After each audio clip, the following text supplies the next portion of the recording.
because we have a jolly good show for you this week. That's right. Special guest David Jolly, Democratic candidate for governor, joined me in the Speakeasy for the latest episode of Deeper Dive to talk about his campaign.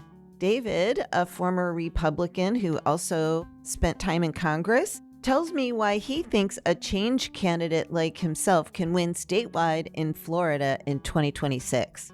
We also talk about property insurance, property taxes, and the death penalty. He reveals how the assassination of Charlie Kirk has impacted his decision to stay in the governor's race. You won't want to miss that. So join us this week, David Jolly, Democratic candidate for governor. If my Republican friends truly wish to honor the legacy of someone that they revere in Charlie Kirk, they should welcome all voices into the public arena, not crack down on it. You're listening to Deeper Dive with Dara, a podcast by the News Service of Florida. Let's dive in.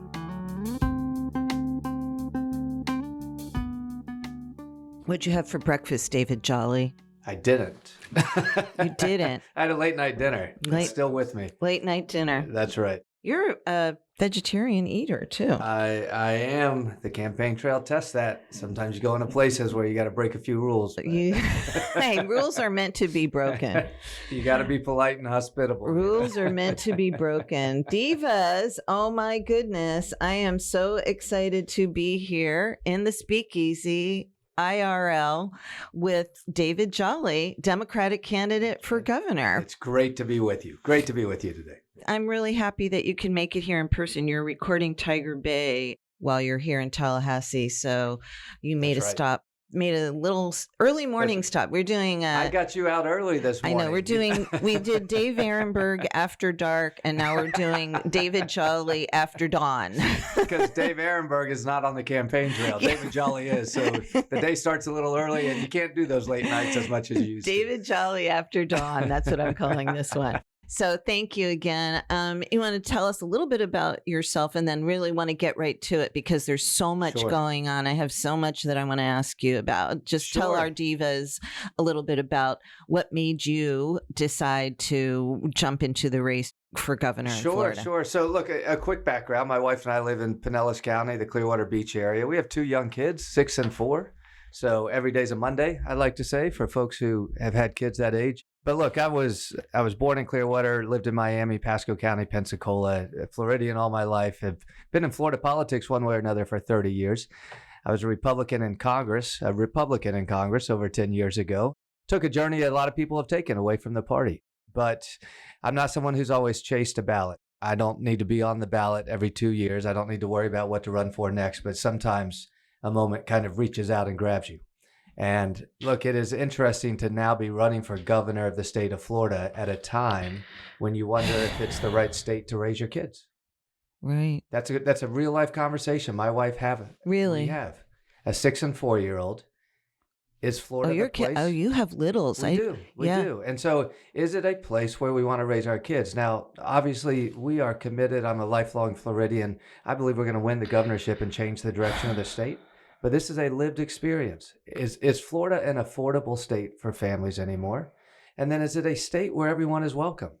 I don't know who my kids will choose to love or worship. I don't know the communities they might choose to live in. Can they afford to do so? Will they be welcomed? Will their voice be given equity? Will my daughter have the same rights my son has?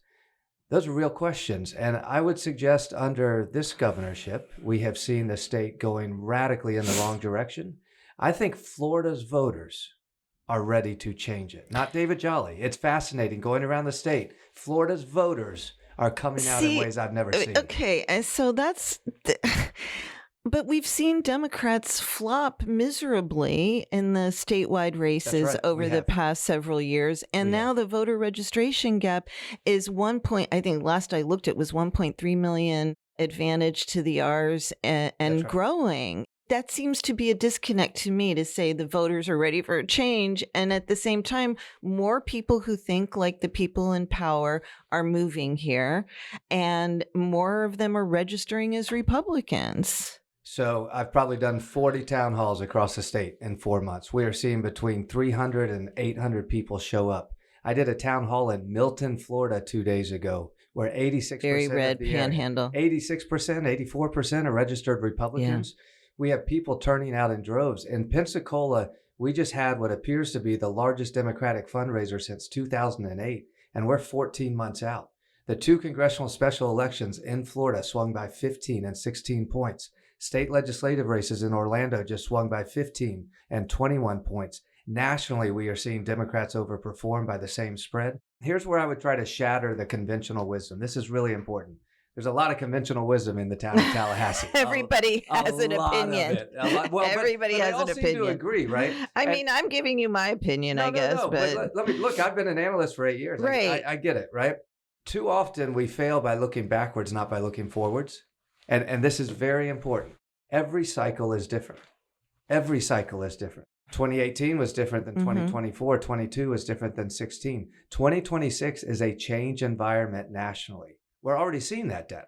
We're already seeing the special elections go blue in big waves. Escambia County turned blue right here. So we can't overlook all of that. Now, here's on the voter registration, Delta. Wait, Escambia County turned blue? You mean? In the congressional special election. So not in voter registration. Okay. So I think it's fantastic when Republicans rely on... but that just the count. Let's clarify for listeners that race was won by a Republican, but the county vote in that district that Jimmy Patronis won that race for the first time in decades. Right. Turned blue. Okay, I'm sorry. You threw me for a loop there. and Democrats closed the gap on Patronis by 16 points. Yeah. Which is remarkable. It's interesting. So when people focus on the voter registration delta, that's real. And Democrats aren't closing that this cycle. But if you look at voter performance this cycle, absolutely we're closing the gap. I would not be in this race without the age of our kids if I did not know there was a pathway this cycle. Right. And I guess you're looking at the, independents are growing in Florida too. Well, yes, they're growing, but they have flipped. So if you look at the special elections thus far, where independents were 2-1 or 3-1 for Republicans last November, they're now 2-1, 3-1 for Democrats. The independent space is a very change-oriented space. It's resentful of incumbents. It doesn't like the status quo. It always is looking for change and reform. And so that is where, in the midst of an affordability crisis in the state of Florida, where people can't afford their insurance, their taxes are going up, your utility bills are going up, your car insurance is going up, transportation and everything else is going up. They're looking at the incumbent class of Republicans saying, hey, you created this. What are you going to do differently? And the Republican answer is, we're not going to do anything differently. We're going to do, in Byron Donald's words, more of the same. This election is a change versus more of the same, and we are change. So let's talk about Charlie Kirk, because his assassination was such a significant moment. I don't, there's no pun intended to say turning point, but I really do think this is kind of a turning point. His death represents some sort of a significant moment in the political arc here of where we're at as a nation. We're seeing a crackdown on speech that's unbelievable. It's vicious. I, as a journalist, I'm watching this and it's happening in rapid fire so quickly that, it's now even just quoting his own words what happened to, we don't do cancel culture? I worry in this moment how we get out of it. And I think it's okay to recognize the uncertainty of it. I think those who think the answers are easy are overlooking the earnest convictions on all sides of this, the feeling of right and self-righteousness. I worry about the constitutional violations that we are seeing from government right now, cracking down on speech. Our own Attorney General having to admit that she didn't understand the constitutional protections that should be allowed for speech when she said they're going to come after hate speech. Hate speech isn't unconstitutional. If so, a lot of people would be in jail on all sides of this debate right now. Skokie, Illinois, my friends. That's right. Skokie, Illinois. Here's what I would offer. Before your people were born, before Charlie Kirk was born, but that's... Yeah, look, there's a lot of healing that needs to happen. And I don't know that one single election or a candidate emerges to heal this. But here's what I would say, and it is most important to my Republican friends to hear this. If my Republican friends truly wish to honor the legacy of someone that they revere in Charlie Kirk, they should welcome all voices into the public arena, not crack down on it. Because Charlie's mission... It was his shtick. That was his shtick if you listen to Republicans. Now, I would also ask my Republican friends to earnestly try to understand how hurtful some of Charlie Kirk's words. Yeah, I think that we have to put it in the context, But the only way to finally understand that is to honor his legacy by inviting into the arena those voices of dissent right now who are trying to tell you why they disagree with the direction the country's taking. I worry about what Republicans are doing right now in the aftermath of the assassination. What do you think the impact, do you think that his death, I mean, it's early now, we're creeping up to just a year away from the general election. It seems amazing to me that we're that close. But right now, as we hear today, what impact do you think his death and the reaction to it will have on the 2026 election here in Florida? My fear is more violence. My fear is more violence, and my fear, based on what we're seeing at the hands of government, is more investigations into political candidates. If they are willing to crack down on media, if they are willing to crack down on private companies and private employees, I'm afraid they're also going to start to crack down on candidates for speech. That's the trend line. That's one of my fears. Now, if your question is getting to what is the political impact, I think it's too early. I think it's too early. My concern, my real concern, as I mentioned earlier, I don't believe a single election fixes this. I don't think a candidate emerges that heals this. Ultimately, this is going to be on us, how we figure it out. Now, I would say we have had moments of uncertainty before in American history where we take a step out not knowing where it's going to lead us. And it's okay to embrace that uncertainty, but I think we always have to return to our values. What are the values that we should hold and we do hold? And again, to my friends on the right, if one of those values is free speech, then embrace that right now. Embrace free speech for everybody. If there is a value that the Constitution should provide protections or that the economy should work for everyone, that religious freedom is important, what are those values that we can agree on in a moment of uncertainty and step out together, commit to condemning violence and hate on all sides, try to quiet those voices as John McCain famously did at a town hall. Don't excite them and amplify them and fuel them. We have to do that together. I would say it's too early for us to be able to see that right now, but that has to be where this ends up. You're a candidate. You have 2 young children.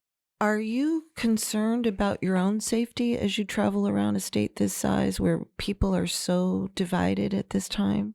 Have I considered dropping out of the race? Yes. Before or after his? After. Is that an honest, raw conversation my wife and I have? Yeah. Yes, it is. I'm in this race in part because, as I once told my daughter, if you have a chance to change the world, you take it. And I believe we have a chance to change the direction of Florida. And if we do that, it will be an earthquake in American politics, a wake up in American politics. And so I have thought that my opportunity to show leadership to my kids is through stepping into the arena and trying to lead the state of Florida. But I equally wrestle with the question, is it more appropriate to show leadership by saying my first job is as a father and to be there? Yeah. Charlie Kirk was a father. Yeah. What happened was vicious and he didn't deserve it. At the hands of someone who apparently, if the law proves out, did it out of raw hate and malice and took another person's life. Is it a moment where my wife and I think is my highest duty right now to my children? Of course it is.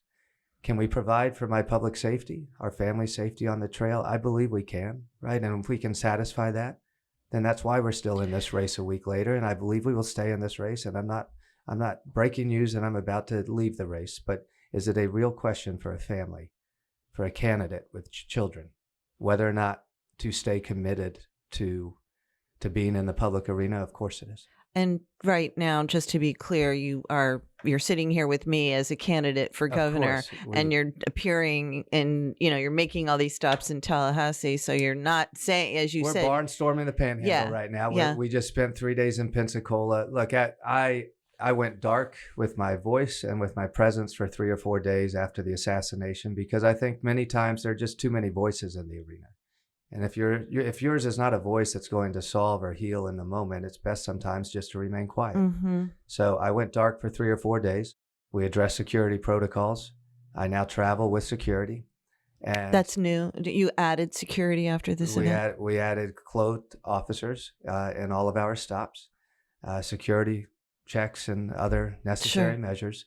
But we started again in Pensacola on Monday, and we've been barnstorming the state, going west to east. And frankly, after breakfast with you in Tiger Bay and Tallahassee, we'll be doing the town hall in Dunedin later tonight. Okay, Dunedin, back in your neck of the woods. Back there. That's yeah. right. Well, I appreciate your honesty in that, because it's something that I think about, and it saddens me that we are at a place in our history when you have to have armed guards to run. It makes me feel like, are we a banana? I mean, like, I don't want to disparage the country. No, yeah. And look, I've had security issues before. A couple folks with ankle bracelets, because of threats they made in the past. You're a known, you're a figure seriously on TV, and people see you and they get very, and there's like, a lot of power when you're sitting in front of your computer in a dark room. Yeah.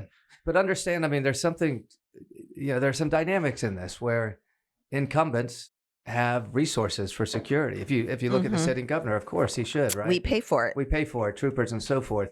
Even for the legislature and so forth, there's the ability to immediately activate security if needed.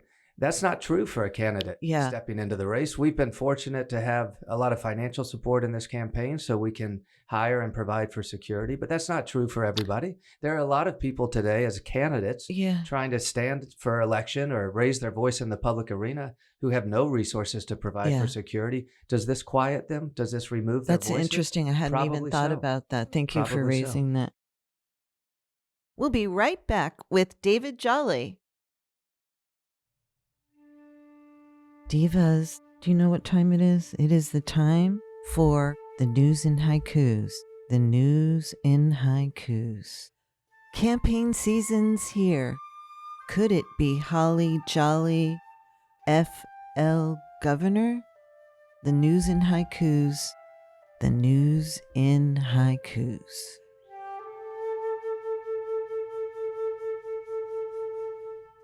Don't forget, we'd love to hear your haiku. You can slide them into my DMs, or you can send them to podcasts, that's podcasts with an S, at e.newsserviceflorida.com. Wherever you're listening, please don't forget to subscribe and give us a rating if you like what we're doing.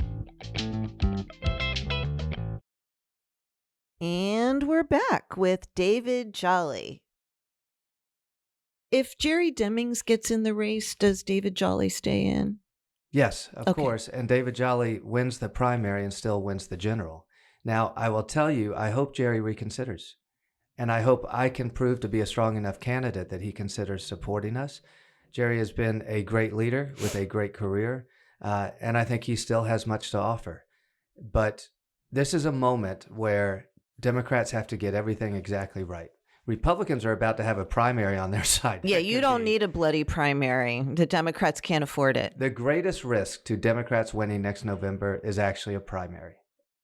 Oh, really? And I say that understand. Look, I've been involved in dozens of campaigns. Yes. I've only been a candidate in 3 or 4. Yeah, you're a consultant. But we cannot afford division within the party. And so, Dara, I always talk about 3 values that I think unite our party but unite our state.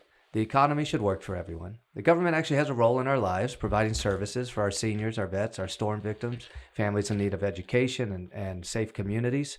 And the third value is we should be a state where everyone's welcome, regardless of the color of your skin, where you were born, who you love, or who you worship. Those are our democratic values that we all agree on.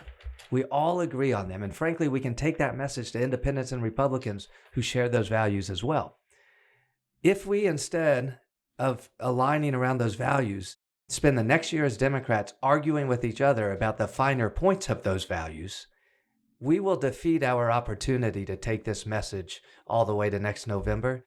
I have great respect for Jerry, but I hope he reconsiders, because the greatest threat to Democrats' opportunity next November is a primary between David Jolly and Jerry Dimmons. I think as we're sitting here, unless I missed something overnight, he hasn't announced, he didn't say he was. He has not. Okay, so he was considering it. You're saying he needs to reconsider considering it because he I has. would hope so, and I will do my part to build his confidence in our campaign. Right. To ask him to make me a stronger and better candidate. Okay, yeah, I mean, let's talk about maybe sort of like the chink in the armor in your campaign.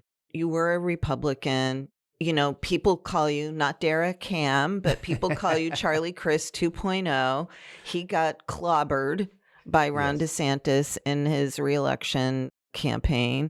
Tell us why you're not Charlie Chris 2.0. I mean, you and I have had this conversation before, but tell the divas. Tell the divas. Yeah, it is very simple. Charlie spent a decade trying to convince the state he never changed. I tell people about my change. It's my strength. As I served, I learned. As I was applying some of the positions I had before to real life, take reproductive freedom, for instance, I started to realize that I went into Congress wrongly applying my faith convictions to a constitutional question. And as I served, I ended up becoming the only Republican to vote against the Planned Parenthood investigation. When Republicans tried to strip $400 million from Planned Parenthood, I offered the compromise to at least move it to community health centers. I eventually got to where I embraced the Roe and Casey framework that provided for bodily autonomy and reproductive freedom while recognizing the state's interest in the viability of a fetus. I ended not where I started, but that journey is part of my strength. I don't think the problem in politics is people who won't change or who do change. I think it's people who won't change. Mm-hmm. And so change is part of my story. Look, on guns, in a very similar way, I came in, I was never an NRA person. I rejected the NRA. I didn't join all that stuff they wanted me to do. I was kind of a Bush 41 gun moderate, I guess. But I bought a lot of the Second Amendment language. I am for radical gun violence prevention legislation in the state of Florida now. My journey has led me to a place where we have to crush the access point for the acquisition of guns by people who are going to use it to murder other people. And I would suggest my Republican friends won't do anything about it. I ask them, what are you going to do about the next school shooting? What are you going to do about the next synagogue shooting? Because I'm at least going to try. Now, change is part of my journey. That wasn't Charlie's story. That's mine. Now, I also think we have to be very honest about how we analyze Charlie's performance. To come to his defense just a little bit, every cycle is different. On that same ballot, where Charlie lost by 18, Val Demings was at the top of the ticket with $80 million and lost by 16. The Democratic CFO candidate lost by 20. Democrats got wiped out, including Val Demings and including Charlie Chris. So I think our analysis is sometimes incomplete when we just say Charlie lost by 18. Good point. I think I started by saying the Democrats failed miserably statewide. No, that's right, and that was coming out of COVID. I did. I wasn't. And that's true. That's true. I wasn't singling out Charlie, but the similarities. He defeated you in the we're both race from Pinellas County, 10 minutes down the road. Yes, that is. So that's why I'm saying. And it's not just you. I think the reason you hear me point out, particularly the Val thing, with all due respect to Val, it is too easy for that narrative to kind of sink into the Florida political mindset that, Charlie, Chris, David, Jolly. The issue isn't a Charlie, Chris, David, Jolly. It is that in 24 or 22, coming out of COVID and culture wars, Democrats in Florida got wiped out. They did. 26, voters are saying, wait a minute, we want change, and we're showing up in special elections screaming for change. Well, it's a midterm, too, with the president. There's there's a a lot. presidency. Yeah, That's yeah. Right. Who do you think's going to be the Republican candidate for governor? Do you think Byron Donalds will? I mean, I just don't know how anyone can overcome that Donald Trump endorsement in Florida. I think the Republican nominee for governor will be an extremely wounded Byron Donalds. Okay. I think their Republican primary is going to be brutal and vicious. Yeah. I'm going through some hot topics here. We had an execution last night in Florida. We have had, I think we are on pace for, that was the record-breaking number, I think, in 1 year. The governor is signing warrants pretty much every 2 weeks, I think. So we're going to see more. As a governor, what's your position on the death penalty? This is like an arcane question that I don't think enough reporters actually ask of candidates. But I'm so impressed you are. You're the first person, and I've been waiting to hear that. I've actually witnessed executions, so Yeah. I've been covering the death penalty for many years. What's your position? And I think that power of the governor to sign a death warrant has to be used with exceeding and extreme prudence, recognizing the fallibility of the criminal justice system. I think the review process, and as governor, for me to engage in that, the review process would be a exceedingly lengthy one for would me. it be transparent? Because we don't Sure, really know right sure. now It should how we are picking It should be. these It should be. candidates. And we should balance a healthy respect for the courts and for the juries who wrestle with this information and apply the law and come to that decision. But it is not a moment for sport. It is not a moment to catch a headline. It is not something that I fear with this governor. He wants to be known eventually as a governor who signed more death warrants than anyone else at a faster pace. Mm-hmm. I think that's the wrong motivation for the administration of death warrants and the death penalty in the state of Florida. And I would probably take a very different approach to it. You know, I wrote a story this week about someone who's under warrant now.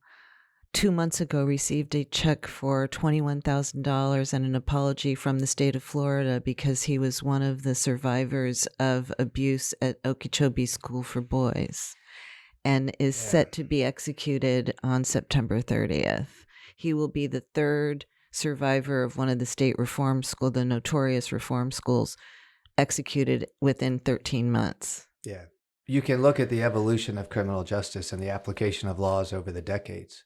And because some people have sat on death row for decades, that is where a thorough review. It's complicated, and I'm not excusing. Some of these crimes are horrible. They're some horrible. Some of them are horrible. And Florida's voters have supported the death very penalty, clearly. Have very clearly done it.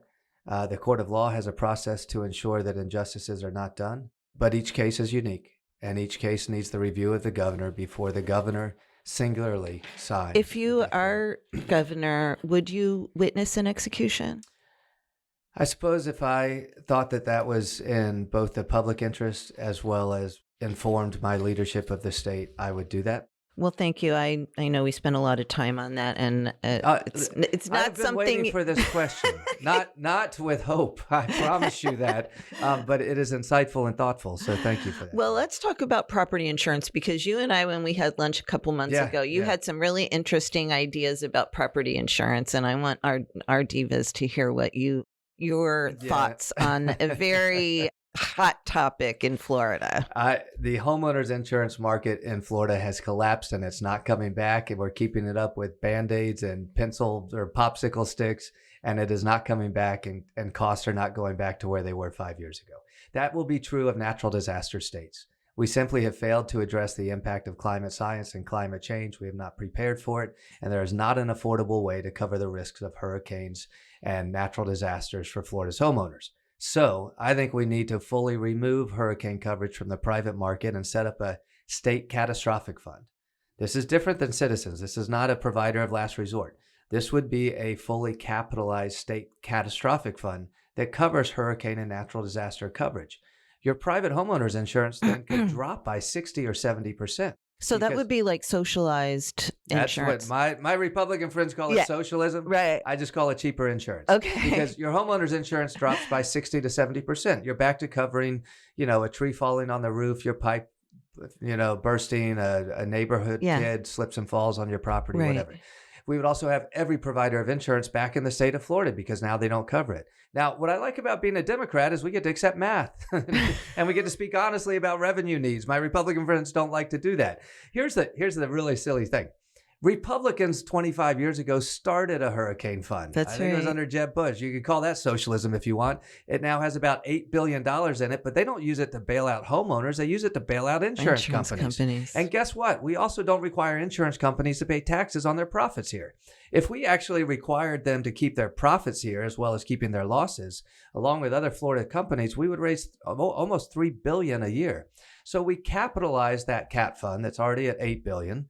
I think we do it through taxing profits here in the state of Florida of insurance companies. I think we look at tourist development tax money to say, can we use some of that to fund the CAT fund? I think we look at dock taxes and stamp taxes. But in the end of the day, if a Florida family who changes real estate on average, let's say every 7 years, maybe has to pay an extra $250 or $500 on that transaction, but they have saved thousands every year on their homeowners insurance, what we have done is ignited the economy in the state of Florida, returned affordability to homeowners, passing that through from landlords to renters in many cases where we can put that requirement in place. You could actually move natural disaster peril coverage from the car insurance market into the CAT fund. You create a sovereign wealth fund in the state of Florida that covers natural disasters and becomes a model for the rest of the nation. Of course, it's an interesting idea, and you'd need a legislature that would agree to go along with that. And what are the chances of that? So I think this applies to a lot of questions. I think we need a 10-year renaissance in public education. I think we need to put new requirements on our voucher and charter schools so they improve outcomes for Florida's families. And we know where the money's being spent. Yeah, and we can follow the money. Or... If your first grade kid can't read, they should have to provide reading services and an IEP. Or if your child is disabled, they should have to provide an accommodation. Right now, there's no rules or standards. If your kid wants to pursue trigonometry or the arts or the trades, they should have to provide it if they're taking state money, because our public schools do. But we need a 10-year renaissance in funding for public education. To your point, so what if Republicans don't go along with it? Here's what is very important to consider. If Florida's voters demand this next November, the legislature has to worry less about the new Democratic governor and more about their voters. Right. Now, does that mean we get everything? No, but we start by saying, here's our goal. Here's what we're going to, right? They're signaling to the legislature, this is what we want. This is what we want. So on the CAT fund, right? Again, Republicans say, Jolly's plan is socialism. They started the hurricane fund. They started it. It's funded at $8 billion. So let's take 3 years to build that up. And maybe what that hurricane fund starts to do is first just buy reinsurance for the market so that we actually can provide a safety net for Florida's families when the big storms hit. Maybe we start with that on the way to a CAT fund. I'm happy to work with Republicans on this. I want to be constructive and encouraging. But we also have to get everyone to acknowledge the facts are the facts. The homeowners insurance market has collapsed and it's not coming back, and Republicans are lying to us right now. So let's start by having an honest conversation that voters can validate at the ballot box. You know, you mentioned tourist development taxes and property taxes. Sure. Property tax is another hot topic. So I love when my guests start answering the questions before I ask them. What do you think about doing away with property taxes? Sounds good on paper, I guess. Until they put a proposal for how they replace the revenue, I think it's Republican math, and Republican math never works. It never works. I mean, if they just go out and repeal property taxes, we're going to defund police, transportation, safe communities, schools. My fear is Ron DeSantis is okay with that. Like he's trying to be on the leading edge of the spear, the tip of the spear on all these conservative causes. And they're just going to say, let local communities figure it out. Well, all of a sudden they're now in favor of local control when they've been running roughshod over local control for the past 6 years. Yeah, there's so a lot of... Here is a very serious area, though, that I think we need property tax reform. Okay. So for folks who have been in Florida for 20 or 30 years. For homeowners now, we're talking. We had an insurance and tax crisis in the 2000s. During the 2006 race, I think, when Charlie was running. The issue then was longtime homeowners couldn't stay in their homes because of the run-up in values. Their taxes were going way up. That was when the real estate bubble. That's right. That's exactly right. So we ended up with Save Our Homes and portability. We needed a public policy solution. Now we have the inverted problem. First-time homebuyers. If you buy a home from a 20-year homesteader, your second-year tax bill jumps by 200%, 300%, 400%. And now your insurance bill is so high, your tax bill is so high, you're paying more in insurance and taxes than you are on the note and your mortgage. So what does it look like for first-time homebuyer tax relief, tax reform? Oh, I see what you're saying. Could it be a 3, 4, 5-year step up in taxable basis? Right. Might it be $100,000 or $150,000 homestead exemption on the first home you purchase in the state of Florida that can carry over? Or maybe as the Save Our Homes cap begins to creep up and help you out, that homestead begins to fade out. What does relief look like for the first-time home buyer? Right. Because today we have the inverted problem. I don't know how young people are entering the housing market right now, unless they are, both very white-collar workers, working, couples. I'm thinking of couples, but I don't know how young people are doing it. Yeah. It's just so expensive. People are being priced out and, forget about it. And then you're renting and the rents are sky high. That's right. Rental prices in Florida is one of the hardest problems to solve. I do think so. Look, if we had a cat fund that includes moving landlorded properties into the cat fund, and we'd have to put restrictions and rules on it. But if we were to do that, it passes through to rents and does start to resolve a little bit of the rent issue.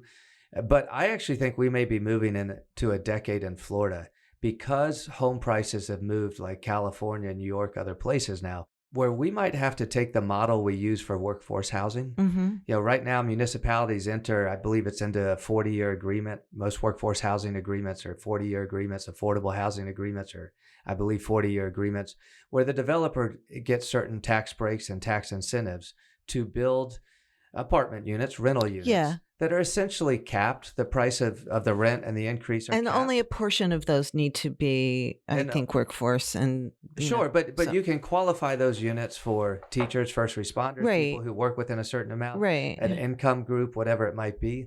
But we may be entering into that place. I mean, my fear is, I'm all for the private market. We can't control the private market. We shouldn't try to control the private market. But where government can provide solutions where the private market's leaving people behind, I do think we need to step in, because otherwise, 20 years from now, Florida's just a home for the rich and the reckless. And I think Florida should be a home for everybody. It was when I was growing up. We might be losing that right now, and I think it's appropriate for government to step in. We're not going to control supply and demand. We're not the Fed. We're not going to set interest rates. But where we can impact savings for Florida's renters, homeowners, home buyers, of course we should do that. I don't think Republicans in Tallahassee agree with that premise. I think that's a real place of disagreement for us. What's something that you learned in Washington, D.C. that you would bring with you to the governor's mansion? Don't fall in line. Look, do you think you did that, or do you think you didn't do that? I know in some small areas, of course I did. First time I was in politics was in Congress. There's a learning curve. And so, it takes some time to step out with some independence. But I do think if I was known for anything, it was a bit of an independent streak. I was a Republican who supported marriage equality, climate science, gun control, campaign finance reform. I joined Democrats when they did their sit-in in the House after the Pulse nightclub shooting. I actually offered legislation to resolve the fail point in that shooting, the acquisition of the gun by someone who wasn't allowed to get on a plane. I ended up on 60 Minutes for introducing legislation that said a member of Congress shouldn't be allowed to ask you for money. Because an area of journey, I went from thinking money is speech to being for the public financing of campaigns. I think we have the most corrupt campaign finance system in the whole world. When Donald Trump said drain the swamp, he should have been talking about Tallahassee, not just Washington. I think we should do away with the unlimited political committees in the state of Florida, the slush funds of corporate and individual donations that politicians have. So when Ron DeSantis overrides local voters in Key West who say, we don't want large cruise ships, and he says, I'm sorry you just voted for that, I'm going to preempt it, and now I'm going to take $1 million from the cruise industry, we've got to speak out. My wife and I, very simply in Congress, called it the sleep well at night test. It helped that I was a Republican elected twice in a district that President Obama won twice. So I perhaps had the courage to speak to a broader audience than people in gerrymandered districts or safe Republican spaces.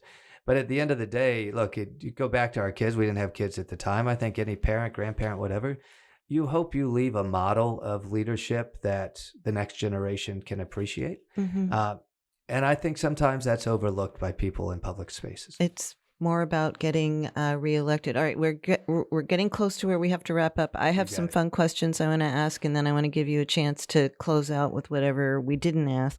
Painting art in the crosswalks, yay or nay? Oh my goodness. Yeah. So return to local control by law and spirit. Yeah. Sure, FDOT has the jurisdiction. We had a beautiful one right over here. FDOT has the jurisdiction, but that doesn't mean you need to use it. Let local communities celebrate local communities.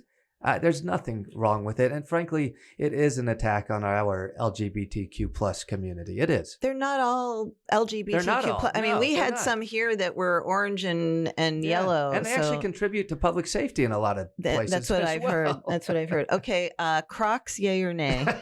We ask everybody this question. Sorry, David. You're on the hot I've seat. never had a pair, but growing up and still living on the beaches of Florida, I am a flip-flop He guy. probably saw mine because I have mine sitting out over here. I do like that you can add little bedazzles. I to have Crocs. that. They're called gibbets, I think. Gibbets. Yeah. Pumpkin spice, yay or nay? No, it's fake. Hard nay. No, it's fake. What's your favorite app on your phone? Ooh, let me look. Hang on. Well, Signal. Signal. There you go. There you go. All right. Let me thank you again Of for course, joining of us. course. And do you have a favorite Halloween candy? You know, my birthday is on Halloween. Oh, wow. My birthday's on Halloween. Wow. So I kind of liked it all because I always thought as a kid, it's my party, right? Wow. But for a long time, even before kids, with godkids, nieces, and nephews, the way I celebrate my birthday is by being with a kid going out on Do you Halloween. dress up? I don't. No. I Yeah. don't. Particularly once my opinion, once you're a candidate, nobody wants to see a candidate wearing white go-go boots like Ron DeSantis did. Like, it doesn't live well. It doesn't live well. It doesn't age well, No, right? that's No, right. it doesn't. Okay, well, happy birthday coming up to you. And before we say goodbye, again, thank you for coming in and joining course, us. thank And you. tell us, I'm going to let you, if something we didn't talk about that you want to talk about or, close out. I just want to tell people, again, a Democratic gubernatorial candidate can win this cycle. It's an open seat governorship in the midst of a national change environment, a historic affordability crisis where this race is about lowering the cost of housing for homeowners and people trying to get into the housing market, for renters as well. It's about putting an end to the culture wars once and for all, letting teachers teach, celebrating and empowering everybody from every walk of life across the state of Florida. Understand probably the most important thing, Dara, not once have I mentioned the President of the United States. This is not a race where I'm going to litigate Donald Trump. We have a U.S. Senate race. Florida voters can do that. This is about what Lawton Childs and Bob Graham would often talk about, the responsible administration of the state government. That's what this race is about. I invite independents and Republicans to consider the three values I always talk about. The economy should work, the government has a role in our lives, and everyone in Florida should be empowered. You tell me why you would disagree with that. I don't think you can. And I think that's an agenda that's very different than the Republican nominee we'll eventually see in this race. David Jolly, Democratic gubernatorial candidate, thank you so much for joining us. Thank I you can't very wait to much. have you back. I appreciate it. Thank you. Thanks for listening to Deeper Dive with Dara, a podcast by the News Service of Florida, hosted by News Service senior writer Dara Cam and produced by me, Mike Exline. Music for the podcast was recorded by Periodic Labs, LLC.